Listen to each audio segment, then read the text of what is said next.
Yo, I forgive you. I do. I really, really forgive you. I forgive you. Guys, you got to. I'm going to do this for me, and I'm also going to do this for you watching this. You've been done wrong. You've been cheated. You've been lied to. You've been cheated on. There's deceit.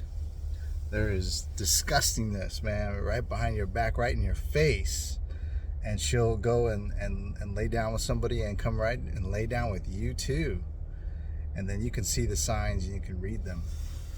And they clearly think, no way he knows. No way he knows. How many men are so intelligently wise that you knew it? You even knew it. It was all as clear as the sign.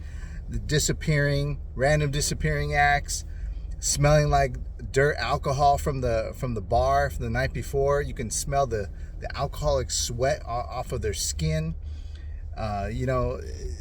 Times where suddenly they just can't have sex all of a sudden, when normally it was always like that, and suddenly she wanted to have sex with you, but then suddenly she can't for some reason. She wanted to have sex with you at 12, but then comes midnight, she can't do it anymore, and there's just, and it's just off, and she's like feeling extremely sorry about it, or resentful, or even putting it back on you, pissed off at you for some reason you have no idea why.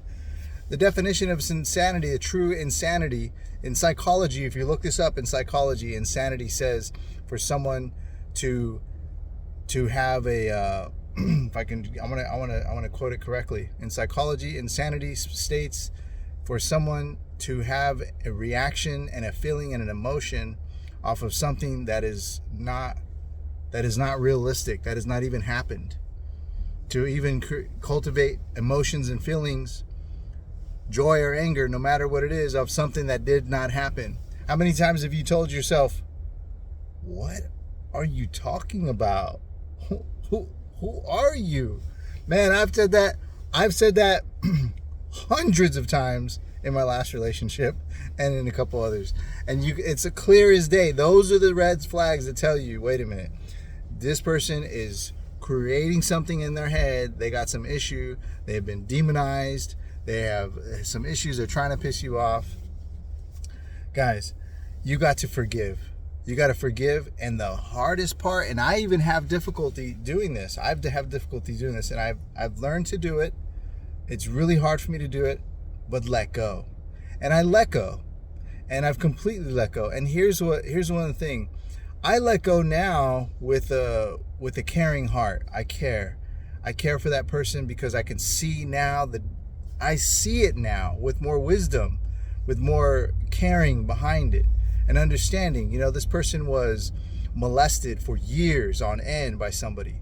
So they've been, this demon and this molester and this abuser actually, put this poison inside this child, and now this child only relates a feel good moments with the wrongdoing, and they're always going to be chasing that feel-good moment with something wrong. I know I must do something wrong and feel good in my wrong. And they will always be chasing that. They will never be able to cleanse themselves from that unless they do deep, deep hard work. And so I understand this coming into this.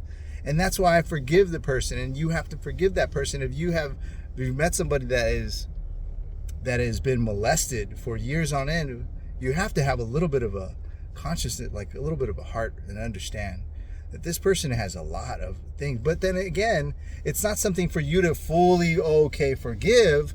And in fact, if they're full-grown adults and they're just not wanting to do the work and heal, now the healing is now your responsibility. It's not your responsibility, and that's why you have to let go. That's why you have to let go and forgive. I forgive you for you sneaking out and drinking and partying. I forgive you for cheating and disappearing on here and there. I forgive you for having the poisonous desires of wanting to cheat and chase your trauma as a child and chase the feel-good feeling of somebody that abused you as a child. You're still that child. You're still that child because you never healed that little girl. And now you're a grown person. You're a grown man or you're a grown woman, and you've never healed that young boy or that young girl. And it's up to you. It's not up to your partner. It's not up to your new child. It's not up to your mom, your dad. It's not up to anybody else. It's up to you to heal that child that was damaged. But I understand what you're going through, and I'm sorry. And I forgive you, and I let go. I love you. Take care.